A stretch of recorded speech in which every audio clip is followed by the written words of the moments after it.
Hello, hello, hello. Welcome to Pop Culture Therapy. I'm Cruellica Kain, and I want to talk to you today about a topic that I'm actually going to be deep diving in a separate series.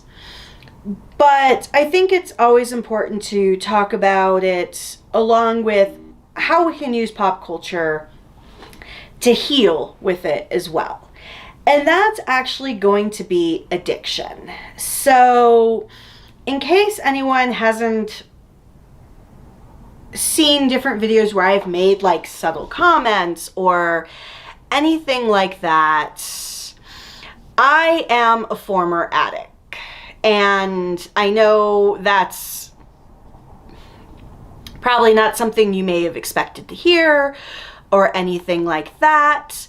But I suffered for many years from addiction. And, well, I guess suffering is not the right term. Because I still technically am an addict.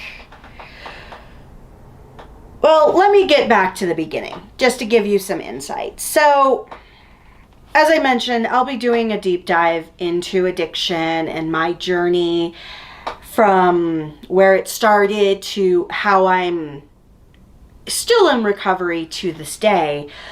But to be fair, anime and Toku have been a great healing factor that has allowed me to be able to heal and not fall into that addictive trap. So, with addiction, if you're not familiar with what it is, or if you're not an addict, or if you don't know an addict, there's nothing good or bad about it. If nothing else, at the end of this video, you can say you know an addict, and you can speak to the challenges that come with it. So, a definition of an addict is a compulsive, chronic, physiological, or psychological need for a substance, behavior, or activity that could potentially cause physical, mental, or social effects, and potentially even push you away from being able to connect with others.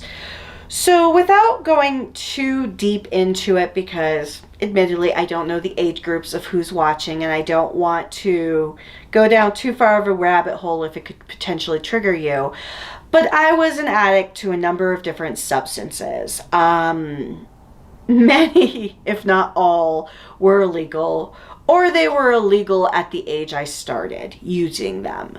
I'm just going to keep it very simple like that.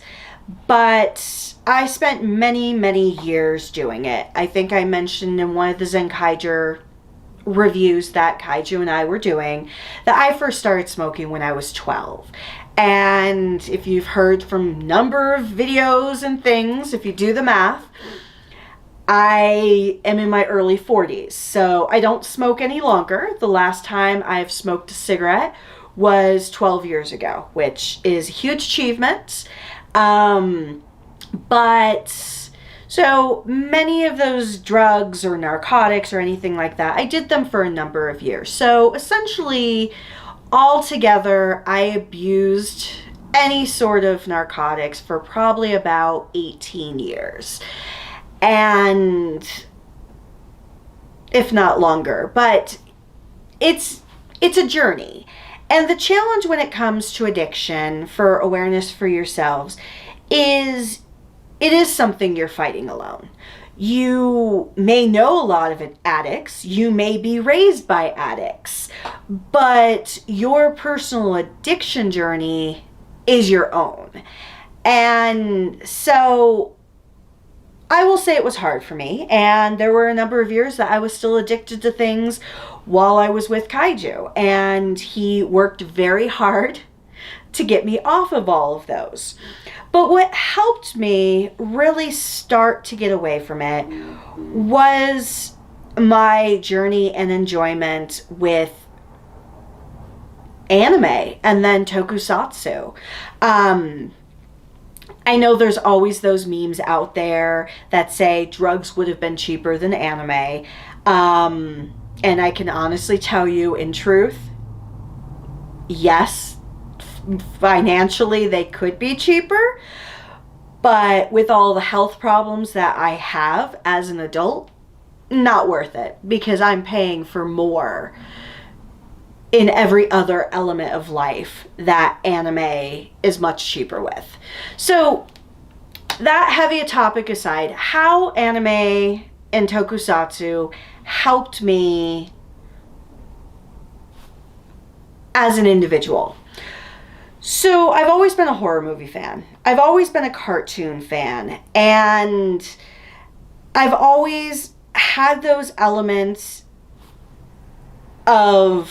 And I've been an anime fan for a lot longer than 12 years. Or I've watched anime since I was, I would say, about 16, 17.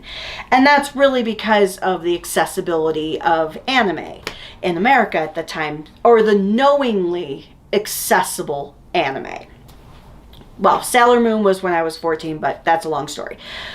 But what helped me was starting to see characters, like older characters, that dealt with trauma, or even younger characters. For example, when I started reading the series Nana, and then I started watching the anime, and having a character that took drugs and was going through all the turmoil with drugs was very hard. Having watched Sayuki, where all the characters were chain smokers, but they had dealt with their traumas in such ways that they're still dealing with like PTSD and so many other things. Watching those types of animes helped, and manga, reading those mangas as well, helped me a lot. The series that really is what helped get me on the right path to being in the right direction of where I needed to be for my own recovery and for my own health is actually Fruits Basket. It was the first time that I really connected with a character, Toru Honda, who, seeing the flashbacks with her mother. Her mother was very young when she had Toru. She was in a gang. She did all of these horrible things. But the moment she had her daughter, or the moment she had something to live for, she was able to recover. She was able to get out of that cycle. And you got to see a lot of that through Toru's eyes, of how she presented herself to other people, of her ability to care, ability to connect. And then you have all of these other characters that have dealt with trauma in such diverse ways. It was one of the few series that I connected to so viscerally that, well, there's so many different shows that have done like that, don't do drugs, kids type thing, which I can honestly say, as a child of the 80s with the DARE program, it failed. But having a series like that, having characters like that, was very impactful for me. Even as an adult, when I was watching this, I didn't feel alone, because I had something I could relate to that made me feel as though I wasn't alone, that there were other shows out there that understood the trauma that I went through. Because, to be fair, my husband, Kaiju, was not an addict. All of the friends I've surrounded myself for years, they're not addicts. Yes, Kaiju has family members who are addicts. So he understands the basics of it, but unless you're an addict, you don't understand what it's like to be an addict. And so while there weren't actual characters that were addicted to anything in the show per se, how they were dealing with their traumas was very telling. Now, why tokusatsu spoke to me, this is actually because of Ryuki. And it's kind of funny because Ryuki was just released in the US by Discotech, which is so super exciting for me because it really was the first tokusatsu series that Kaiju and I had watched. Well, together. And the character of Ren, and so just for everybody's awareness, you'll probably hear it during the review when Kaiju does it at some point. Ren is my tokusatsu crush. Still to this day, I love Ren. But Ren, in all honesty, watching what he dealt with, because he was doing everything for his love, Eri. But you could see, in a way, his elements of addiction with regards to fighting, with regards to constantly having to be in control. And addiction does not mean you're addicted to a drug. You can be addicted to anime. You can be addicted to video games. You can be addicted to anything in this world. There's actually addictions to sugar. So addiction can happen. And sometimes we don't even always see us going down the rabbit hole of addiction. This is why it's very common for gamblers. But to see Ren dealing with this was very empowering to me. And yes, we saw this while I was still in the midst of addiction. So it's not like this woke me up and I suddenly stopped with it. But when you're an addict, you don't stay an addict for every single day. You're going to go through periods. And this is one of the first periods I went through where I was able to clean myself up. And I was able to kind of take a break and walk away from my addiction. And it was great. It was nice to be able to feel like I had more control over it. Doesn't mean I didn't go through a rock bottom, but it was great. And then going down throughout the years, even past that, watching so many other tokusatsu series where you see these characters almost like addicted to the power or addicted to what they can do for others or do for themselves, and watching them struggle with it and inevitably overcome what their challenges are. As an addict, it was so inspiring and it was helpful. It was helpful to see that in tokusatsu. It was helpful to see that in anime, because when you see things like that in American media or even in European media with like Train Spotting and things like that, they sometimes overlook, or they go too deep into what the addiction looks like, and they don't think about like what the struggle is for somebody to get out of it.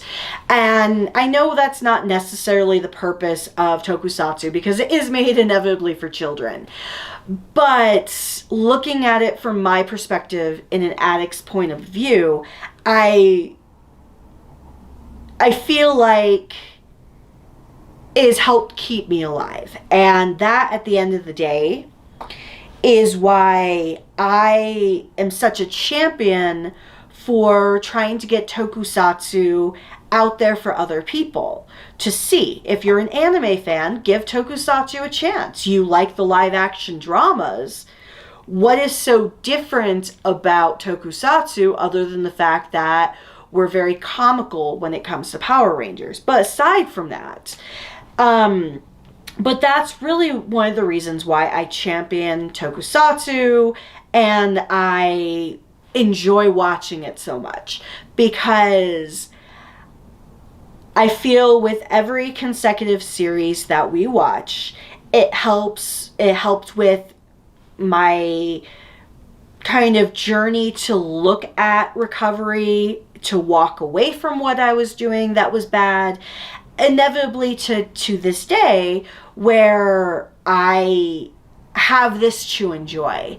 And there could be a way of looking at it as though I am trading one addiction for another, that I'm essentially addicted to tokusatsu, but I don't look at it like that. As I know what triggers me to be addicted to something, I can honestly say, having experienced it, I know for a fact that it's not an addiction, it's actually an opportunity to help me with coping. So I know it sounds kind of silly, and for anyone who may not be an addict, you may not entirely understand what I'm thinking about, but if you have someone who is perceivably going through dark times where they may be doing drugs, they may be drinking a lot, they may be smoking a lot, they may be doing other harmful things to themselves. I can give you a very long laundry list of what all that looks like.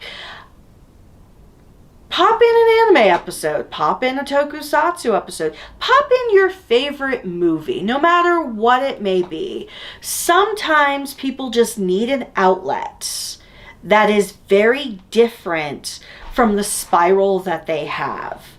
And even if they already enjoy all of that, because being an addict does not mean you don't like anything else in this world. It just means that sometimes your focus is veered off into the very bad. So spend time with them. Pop in a random movie. Talk to them. Just connect with them. And even though, like I said, an addict's journey truly is a solo quest, it doesn't mean you can't be there for them. And I can honestly say that this is the reason why, after so many years of not really shame, but discomfort about accepting what I've done with my life for so many years, that I'm now coming out to speak on it, because I want to save you the pain of being an addict if I can. Maybe I can't, but maybe if you know an addict or you are an addict, at least hearing what I have to share as a way that I got out of it can help you or somebody you know. So seems like these last two topics that I've done for pop culture therapies are super hella heavy. So next one, I'm going to try to go for something super fun, not as heavy as this. But with that said, thank you very much for listening and checking us out, and you have a great rest of your day. Bye!